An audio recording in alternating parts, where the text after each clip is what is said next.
Oshinoko is a wholesome story about an idol and her reincarnated children. Or so I thought.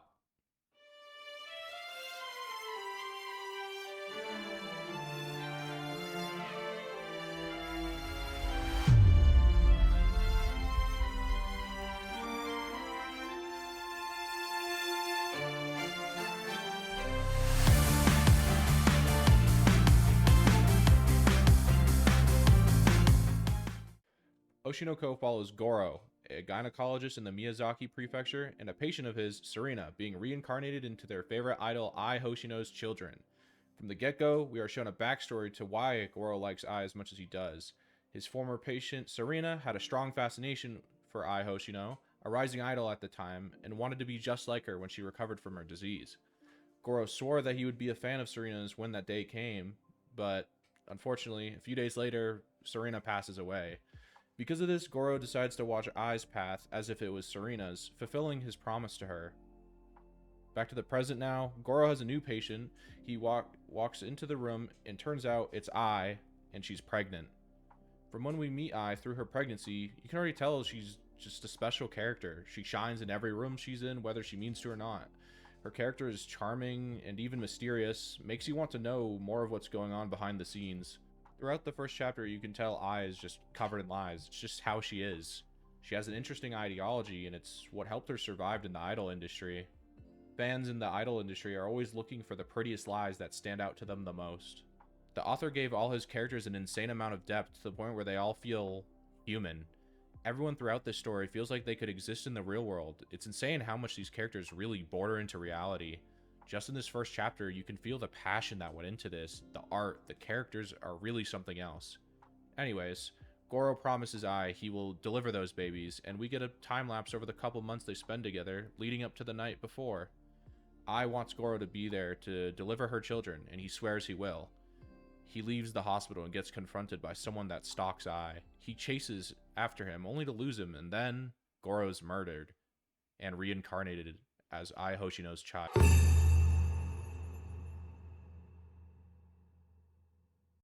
After the reincarnation, we are introduced to some new characters. Ruby Hoshino, who was previously Serena in her last life, the president of Ai's idol agency, Ichigo Saito, and the president's wife, Miyako Saito. Ichigo's an intriguing character. He obviously is not like everyone else in showbiz, seems to want the best for all his idols in his agency, while trying his best to make them shine and become popular. To Ai, he's a father-like figure in how he supports her and is doing the best to cover that she's a mother of two by pretending that Ruby and Aqua are his wife's kids. Unlike Ichigo, his wife Miyako doesn't like the situation she's in. She's stuck taking care of Ai's children and pretending to be their mother when they aren't home. This really starts to get to her, and she realizes there's a scandal right in front of her. She begins to take photos of the paternity records, and the babies intervene in a very funny way. They act like they are gods, and that Ai is bound to be the goddess of entertainment, and if she exposes her, she will expire. They also promise her she'll find a hot guy to marry if she doesn't expose her. Seems like she got a real happy marriage. Anyways, back to Ai. Immediately you can tell Ai cares about her children more than anything. She talks about wanting to give them a good future and making them happy, and how she will push her career so much further for her children. She's a good mother that wants to make her kids' dreams come true no matter the price. Over the next few years, you see Ruby start to practice dancing and overcome her fears of moving from her past life where she couldn't move as much before. But inspired by Ai, realizes even she can dance now. She doesn't let herself be held back by the shackles of her old life anymore. It's really touching. You see Aqua get into acting alongside Ai, and even he's good at what he does. People say he's just a natural at acting, and a certain director takes him under his wing to help him improve more and put him in more movies. He shows up in a lot of his productions and always tries to get Ai in the productions with him. Speaking of Ai, in all of her acting gigs, she's just a natural at what she does. No matter the role, no matter the job, she's always the one shining the brightest in the room. The stars in her eyes seem to represent the dedication she has and the drive she has to be the absolute best. It's this gradual progression of the characters that feels very realistic, and over time you begin to root for all of them to succeed. Ai's popularity begins to skyrocket from all the gigs she's picking up, and it's looking good for the Hoshino family. She gets the opportunity to perform somewhere called the Dome, which is the peak of a lot of people's careers, and it has been the president's dream to get someone to perform there, and finally someone made it. It's Ai's time for the big stage. While all that is going on, Ai goes into a monologue about her lying and how she does it to appease people. Because of this, she's never told her kids she loves them, because she doesn't know if she would mean it. These scenes of character progression over the last few chapters and the monologue Ai has about wanting to tell her kids she loves them but doesn't want it to be a lie, it really seems to set the tone for the series. It seems to set the story of an idol so deep in the industry, covered in lies, wanting to be a better mother for her children. She wants to be able to tell them she loves them and it not be a lie. The story sets itself up through these chapters. You root for this family to succeed. You root for Ai to overcome her problems. You root for Aqua to become a great actor. You root for Ruby to become an idol someday. But then it happens.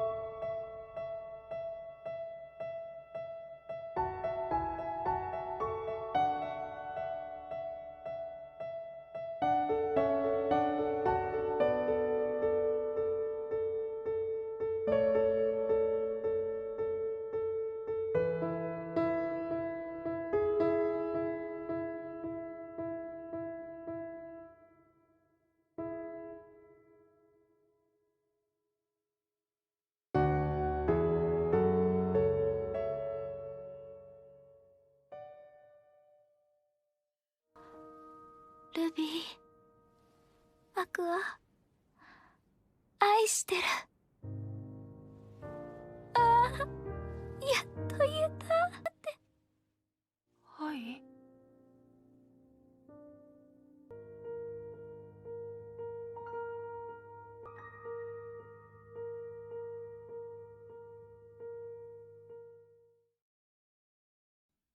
This scene is heartbreaking. I cried when I saw this. I mean, it's hard not to.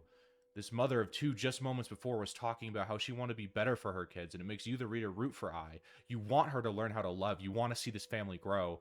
While all these thoughts go through your mind, while you were in complete denial and thinking, surely she will survive. This is just a setback, right? Right? Life is fleeting. It's the unfortunate truth. These things can happen at any time. This entire sequence is just soul tearing and it just catches you so off guard. The only thing you are worried about is her secret getting discovered. They set the tone so perfectly for the rest of the series and just for the plot twist to slap you in the face. As sad as it is, as heartbreaking it is, the writing is impeccable. It built such a wholesome family dynamic series and flipped it on its head. It has left such an everlasting impact on me.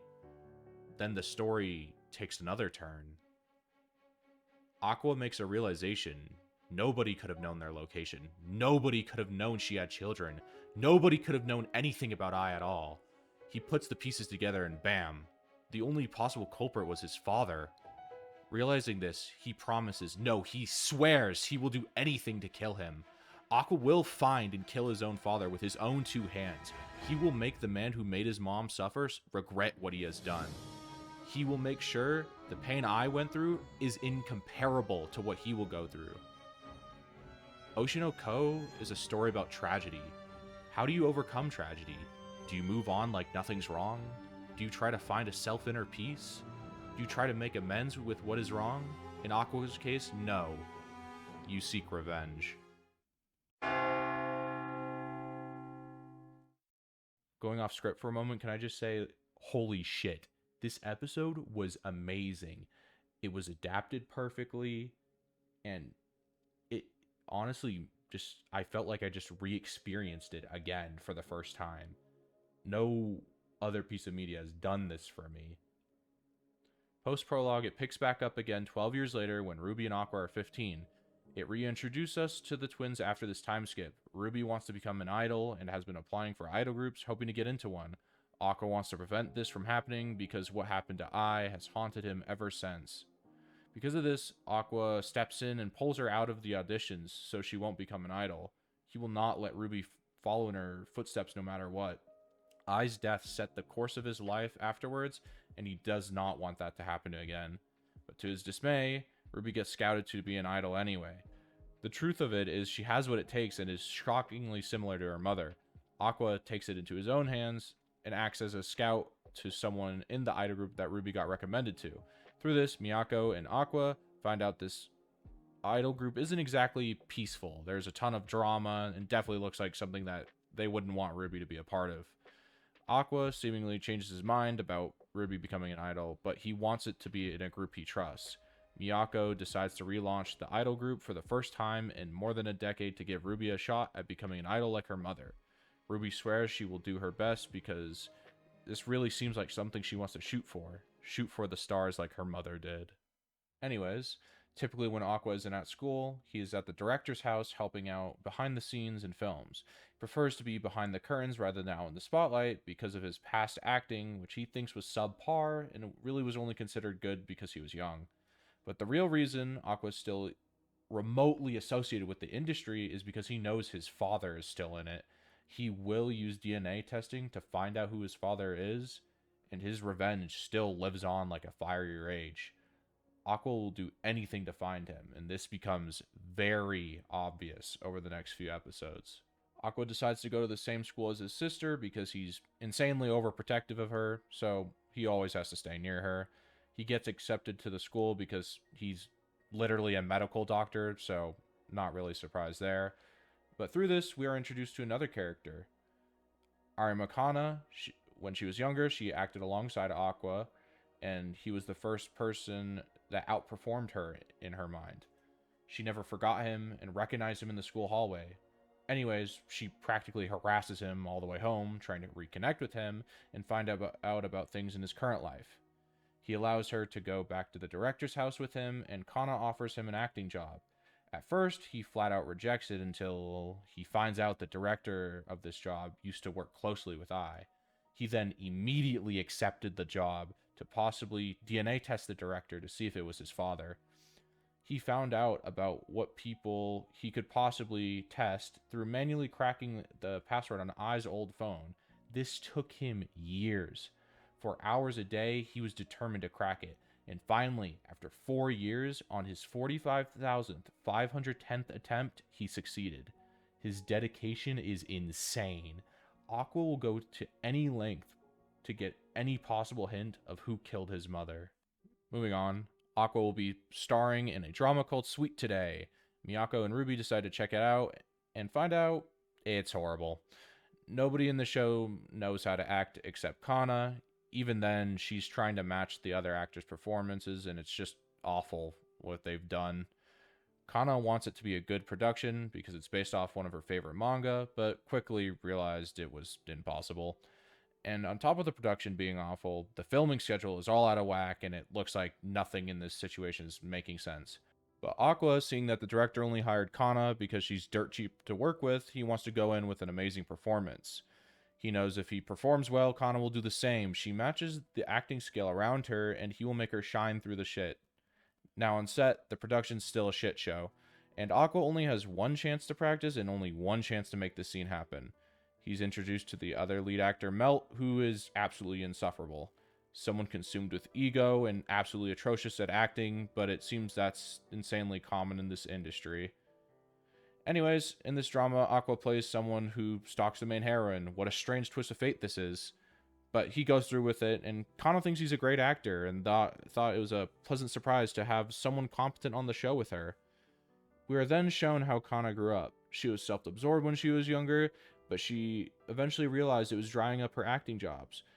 She then found out if she adapted to the other actors around her, it made her easier to work with, and ended her dry spell.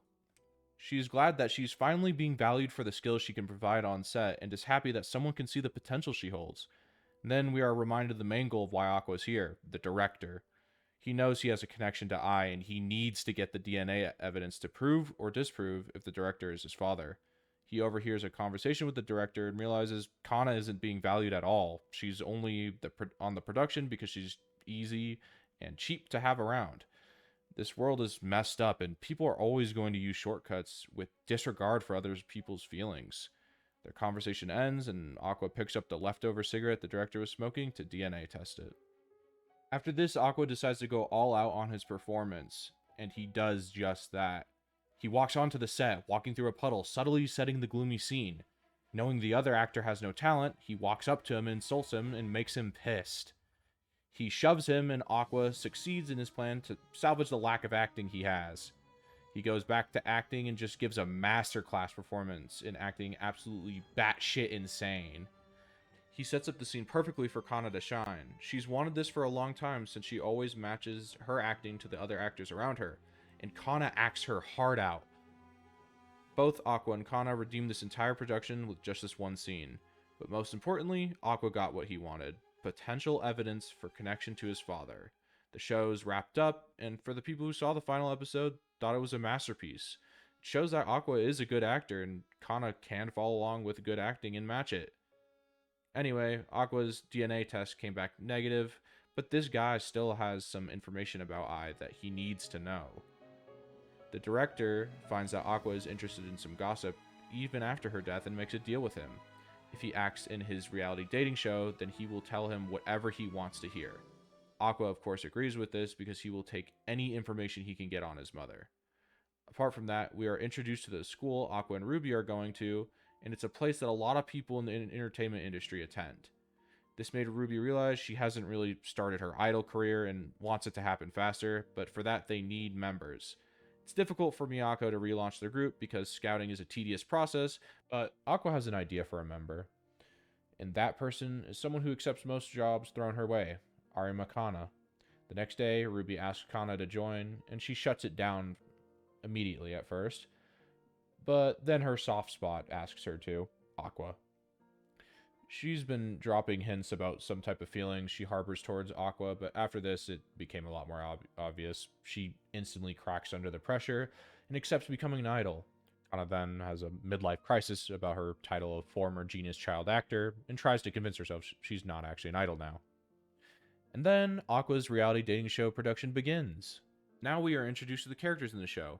Sumi Yuki, who is a fashion model, Kurokawa Akane, my goat, an actress, Kumano Nobuyuki, a dancer, Morimoto Kengo, a band member, and Memcho, a YouTuber.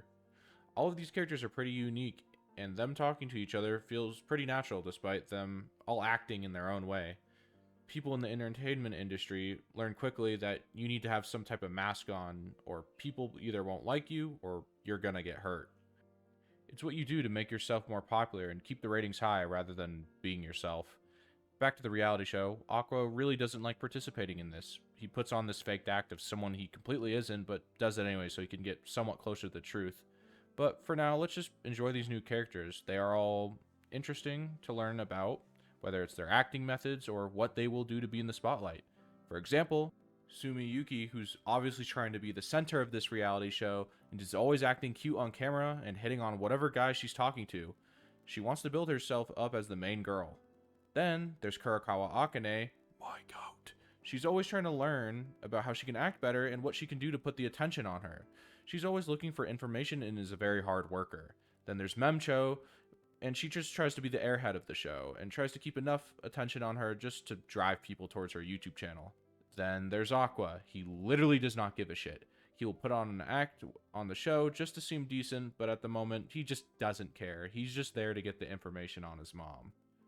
They meet weekly for an episode, and it's been progressing as expected. Yuki is the center of attention, and Akane is trying to figure out how to get that attention. This sets up the main plot point in the arc. One day, Akane decides to put what she's learned into practice and try to be in the spotlight of the show. Seems to be going well, but then Yuki gets the attention of the guy she's talking to and walks away with him. This made Akane upset and caused her to retaliate. She swung her arm in anger and said that she's always trying to be the center of attention and accidentally swiped her face and cut her. She broke down crying, but Yuki went in for a hug, promising her it is just fine and it does not change anything. However, this is not what they kept in the episode. The producers had a different plan. The internet is ruthless, and in this case it was no different. The episode was broadcasted without showing the hug that happened after, meaning that all that's shown is Akane swiping Yuki. The internet did not hold back, from death threats to flat-out insults over this, and just a continuous buildup of bullshit. Akane tried to respond, but it only made it worse, and it got worse for her mentally as well.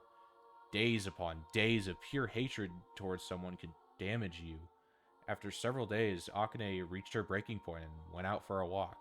She walked up to a bridge and just didn't want to think anymore, didn't want to deal with the shit anymore. But right as she jumps, Aqua was right there to catch her, which produced my favorite scene. When it comes down to it, we are all human. We all make mistakes, but should we really be punished to this extent because of a slip up? Should somebody's life be in shambles because they fucked up once? Should someone be pushed to the point of suicide because people can't control themselves? The internet sucks. It's just a bunch of people behind screens saying what they want, not thinking about how it could affect someone. They will wish death on others and try to deplatform others because they fucked up once. This entire situation in this episode feels too real, and that's because it partly was. It portrayed cancel culture and the effects on someone perfectly. People need to think about what their words mean to someone else and knock that shit off. And also, despite Akane being saved in Oshinoko, the same can't be said for situations that happen in the real world past this piece of fiction. This situation is closely based on the case of Kimura Hana, which took place in a reality show where she had a verbal disagreement with someone, got mad, and knocked that person's hat off. Turns out this scene was staged, but she still felt bad about it. Of course, that wasn't shown because the internet's immediate reaction was outrage. She received endless number of hurtful comments and death threats, and she made very alarming tweets following it. Then, soon after getting no response from her, she was found dead to suicide at the age of 22. Now, this could have been avoided if producers would just portray their actors in a better light, but anything for views and drama. I bring up this situation because I feel very strongly about it. Please, the next time you type something to somebody, remember there is an actual person just like you behind that screen. And if you are having thoughts of suicide, please call your local suicide prevention hotline. Moving on, I want to talk about the irony of this episode. There were people online that were mad at this episode. Look, despite the story obviously being based on a real case, I believe these things should be shared to hopefully show people that it isn't worth ruining others' lives. Oshi no Ko isn't a happy story. It's a story about how utterly awful people are in the entertainment industry and that everything is not as it seems. And one more part of the backlash of this episode I'd like to talk about is Hana's mother. People are harassing her over this situation. Why? What the fuck is wrong with you? Leave this grieving mother in peace. The internet has already done quite enough. Rest in peace, Hana Kimura. Now back to the story. Miyako gets a call and finds out that Aqua is at the police station and needs to be picked up. But everyone is relieved when they find it was Aqua saving Akane and that Akane is safe. The actors all meet up at the police station and are so relieved to see Akane is fine and ask her what she wants to do from here. She decides, despite being terrified, that she will continue with the show and do her best to ride it out. Moving on, Aqua is pissed that someone on the production team is fanning the flames and letting the internet just run their mouth off. So, he makes the suicide attempt public, trying to hopefully stop the internet from trying to ruin Akane's life. We learn that the internet only exploded more once they found out about Akane's suicide attempt. It left people completely split on either not believing it happened or people realizing maybe they shouldn't be so hard on a 16-year-old making one mistake. When the spotlight is on you for negative reasons, it really is enough to make you think your career is completely over. It's why people end up resorting to suicide or just flat out quitting. When your life is laid out for everyone to see, it's enough to make anyone crack under pressure. But like I said before, someone's life should not be ended just because they make one mistake. It's absurd that anyone thinks someone should die because they did something they didn't like. Aqua considers what he did to be a gamble in a game of poker, but Miyako gives him a bit of a reality check and tells him this isn't a game, this is someone's life he's playing with. He realizes he needs to do something and decides he will make a video. He wants to make a video that shows the actor side of the show, including the part they left out to fully put out the flames of the internet. But to get the footage of the scene, they needed to get someone on the production team to give it to them. After some convincing from Aqua, a staff member comes to their senses and realizing that protecting a kid's life is more worth than getting a company some extra talk online. After getting the footage, Aqua knocks out editing the whole video in a day and gets it ready to upload, and luckily it's a success. People's view on Akane was changed, and it also set Love Now's popularity in stone. Akane was so happy to see this and decided she will be returning to Love Now for the next episode. But this time, the girls help her make a plan to become more popular on the show. The plan is to find out what type of girl Aqua is into and for her to act like them. After being harassed a little, Aqua gives in and tells them what he's into, and they determine it is someone similar to B. Komachi's Ai Hoshino. Akane wants to get into this role perfectly to repay Aqua for saving her life. So that night, she studies Ai and gets into her mindset to think like her and be like her, and this really shows her spectacular acting skills. She researches a character and gets it down perfectly and walks in as an entirely different person. And when filming starts the next day, she just does an absolutely perfect entrance, and it's like seeing a ghost. Aqua sees this and is absolutely shocked, and everyone else is noticing how different she seems when in character. Akane is just captivating. Everyone was swept off their feet and just awestruck looking at her. The charisma that lived within Ai now resides within Akane. Akko gets nervous around Akane because she has it down to a T, and everyone's so surprised when he storms out, completely flustered, and all the girls realize that Akane has a good chance with Aqua. In other news, Kana claims she is sick of seeing Aqua on TV and tries to start avoiding it, lying to herself, but a lot of people around her are talking about it constantly, making it hard to avoid. While she's doing her best to avoid it, Aqua approaches her and asks her to go out and do something with him. Immediately, Kana drops the act and goes with him, and they go play catch and have a talk. Through this, Kana sees that Aqua just considers Love Now a job and nothing more, and how he enjoys being around Kana. And Kana learns more about what Aqua's type is, and it fits to Kana, giving her intrusive thoughts of what she wants. But Aqua is grateful to Kana. That talk helped him sort out his feelings and made him realize he's just seeing the ghost of Ai through Akane, rather than seeing anyone else. Aqua talks to Akane about her acting methods, wondering how she managed to pull off characters perfectly, and finds that it's through thinking like them and making assumptions. For example, she says she probably had a baby in secret or something like that, and this floors Aqua because she's just absolutely spot on with what I was thinking and doing. Aqua realizes that he can't let this go. He says Akane would be a great tool for him, and the reality show ends with the two kissing and a couple being established. Which Kana saw this and was not too happy with Aqua after the conversation they just had, especially. And just like that, the filming for Love Now wraps up, and it felt like it was over in a flash. And everyone asks the important question, if Aqua and Akane are actually going out, and Akane doesn't know. But besides that, Love Now got positive reviews due to what Aqua has done for the show, and the director was quite happy with him, and the director offers him a conversation about Ai next week for some insider information. Aqua goes back to the rap party, and Akane asks him what's next for those two. They come to the conclusion that it will be a work relationship, and Aqua wants to see Akane grow as an actress and wants to keep her near him for the future. Akane was very happy to hear this because she would rather it be this way than the real deal. Post-rap party, now Aqua and Memcho are walking towards their home together, and Memcho reveals she always wanted to be an idol, which gave Aqua the perfect idea. Why doesn't she join the rebranded B. Komachi? Realizing this is a full-on opportunity of what she wanted most, she decides to take it right on the spot. Memcho is now the next person to join the reformed B. Komachi, but Miyako realizes she's definitely keeping a secret and it is written all over her face. Miyako asks if she's lying about her age, and she was correct. Memcho's not 18, but turns out she's actually 25.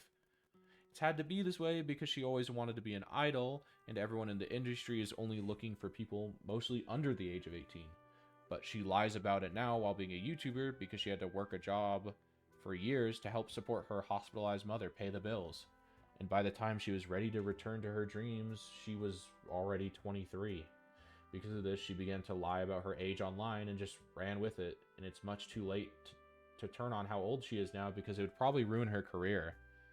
She thinks even now she won't be allowed to be an idol because she told the truth to someone, but Ruby hears this and she doesn't care. No matter how old anyone is, they should be allowed to chase their dreams. Ruby and Kana welcome Memcho to Bikamachi with open arms. Soon after they make their debut on YouTube, they begin to grow rapidly because of Memcho's already popular YouTube channel and the popularity of Love Now bringing people into the channel since Mem was on the show. Since they're official now, they realize they can start practicing songs, and because they are B Komachi, they have a whole discography at their disposal to practice with. But to begin practicing, they need to decide which girl will have the center spot. This is important because the center is the face of the group. When people see an idol group, they commonly associate it with the center girl in the group, so they need to choose wisely. Not knowing who to make the center, they practice dancing anyway to at least get familiar with it. One of the times they're practicing, Aqua shows up to compliment Kana, and she disregards what he says and gets mad at him because of what happened with Akane. She doesn't realize that their relationship is merely work related, and she appears to be very conflicted with it. Anyway, the director of Love Now and Aqua meet up for the conversation about Ai. As far as the director knows, Aqua is just a fan of Ai that would like to hear about what happened, but what Aqua is here for is information to find and kill his father. He tells him that whoever she fell in love with, she met at the same agency that Akane works for, and the director offers to introduce him to the head of the company. He tells him this information because he senses potential within not only Aqua, but Kana and Memcho as well. He knows that if he gives him what he wants, he could potentially make a trade again, since this industry is all about trading favors. The director reveals that the B Komachi group has piqued his interest, and he would like to invest into it potentially. The director then offered the girls to participate in Japan's Idol Festival to potentially make a large debut. They all decide this is the biggest shot they have at a good start and need to decide the center now. Since the other two can't choose amongst themselves, they decide Kana would be the perfect fit because she hasn't said anything, but also because she has experience singing and dancing. Decide to settle it with a karaoke contest, but Kana doesn't join them because she has no interest. Ruby and Mem find out that they both suck at singing and definitely don't fit the role, and while looking up another song, they find out Kana made several songs, and they see she's amazing at singing and that they are outmatched by her currently. While they are recording their next video, they announce that Kana will be the center. Kana was unaware of this and wasn't the happiest to hear that, and she tells the girls that she does not want to be the center and no amount of convincing or pushing will change her mind. She doesn't want to hear their sweet talk and just doesn't want to be pushed into it.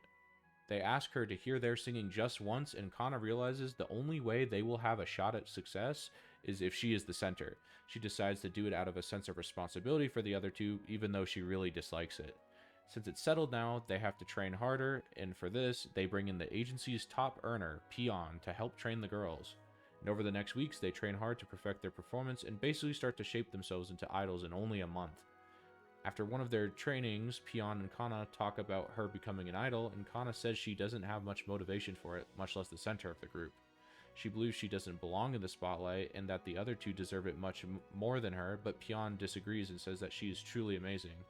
Peon shows that he is actually a fan of her and that he has paid attention to all the hard work she has put in for years. While Kana and Peon talk, she realizes she's enjoying herself and thinks that she could totally fall for him, and it wouldn't be a bad idea to go for him as a romantic interest, unlike Aqua. Despite her thinking this, she finds herself talking about Aqua a lot and all the things she doesn't like about him. While she is talking about this, Peon is on a call with Peon? Turns out he stepped away for a while and that this is someone just impersonating him and his voice, and that person is Aqua. He did this because he knows Kana won't take him seriously and that this is the only way she will because she likes Peon. We are now on the night before their debut, and Ruby talks about how she keeps her spirits high. She knows that if she doesn't take this opportunity now while she has it, that her dream will fade away, and more than anything, she wants to be an idol like her mother. She just loves to talk about being an idol, and while she talks about it, she fades away into sleep for the night. Kana walks downstairs after Ruby falls asleep and sees Peon's mask on the table. She decides to take a peek and sees that it was Aqua behind the mask the entire time, which was conflicting to her to say the least. Fast forward to the next day, and it is now the day of their debut. There are a lot of idol groups here today, and they are shown to their changing room. It is insanely packed in there because everyone there is in a underground idol group. These people do not get their own changing room and are instead packed in like cattle, having to change with a lack of space. Kana sees everyone so pumped up, but she can't help but be super nervous for the concert. She doesn't want to fail the other girls. It's always been no big deal for her because she would only fail herself, but now she has the weight of other people on her shoulders. She can't have negative thoughts now and wants to get her shit together before she goes on stage. While pulling herself together, Ruby tells her she's insanely nervous while being super excited. Kana lies as she speaks and tells her she isn't nervous at all, and Ruby sees right through her and is happy to see that she isn't the only one struggling to keep her composure. Kana tells her she's afraid of being in a group because if she fails them, she doesn't want to see them go through the pain she did when she was younger. Ruby tells her that there's no need to take all the responsibility on her own because after all, it's on all of them. And when you are entering something new, of course you're going to fail, but you just have to grow from those failures and overcome them. Now it's their turn to enter the stage, and we get a dope-ass scene of them getting ready to walk out before the episode cuts off. Now, before we go on to the final episode, I'd like to just talk about everything a bit. I love this series to bits. I've entirely caught up on the manga, and this story just continues to get better. I love how the author addresses big issues in the entertainment industry and presents it in such a natural manner while bringing awareness. Everything that's happened has felt realistic, and even some events are loosely based on reality. Oshi no Ko is what I look for in a story. Writing that I love, characters that I love, and a really good plot, along with subplots. And honestly, the anime only makes the story that much better. The people behind this obviously put so much love and passion into every detail. They have been adapting it one-to-one and making the heavy moments and the happy moments hit even harder. I hope this video may convince someone to watch the anime or read it all as I did. I firmly believe that art should be something that makes you feel, and this certainly does that for me. Oshi no Ko is art. On to the final episode, and man, most of the performance speaks for itself. I want to talk about the animation here more than anything. The camera shots are insane, the animation style is insane, just everything about it's insane. Ai's performance and the newbie Komachi's performance references each other constantly. It was nice to see Ruby practically become Ai for a couple minutes, and the transition they had where it shows Ai turn into Ruby was just amazing. Everything about the performance was adapted perfectly and even built on it. Then, the part where Aqua dances with the glow sticks in support of them all was just really heartwarming. It motivated Kana to get even more into the performance, and then she proclaims to Aqua that she will be his star. And at that moment, Aqua sees the same thing he saw in Ai's performances. The progression of Kana going from someone who doesn't care about being an idol and just doing it out of a sense of responsibility to someone who is enjoying themselves and recognizes her own feelings for what she wants. It's just really nice. The entire concert was very feel-good to watch. Kana, Ruby, and Mem all performed well, and seems that even the old fans think they embody B. Komachi perfectly. After the concert, Kana and Aqua are speaking again and acting like friends. Every time Aqua is with Kana, you get to see a bit of how Aqua used to act before everything changed. Then for the rest of the episode, they set up the next arc for Season 2, the Tokyo Blade arc. Let me say that this arc is one of the best, and I really look forward to seeing it animated. But anyway, they set up what characters will play what role in the play, and they put up actors against each other that are amazing at their jobs but also hate each other.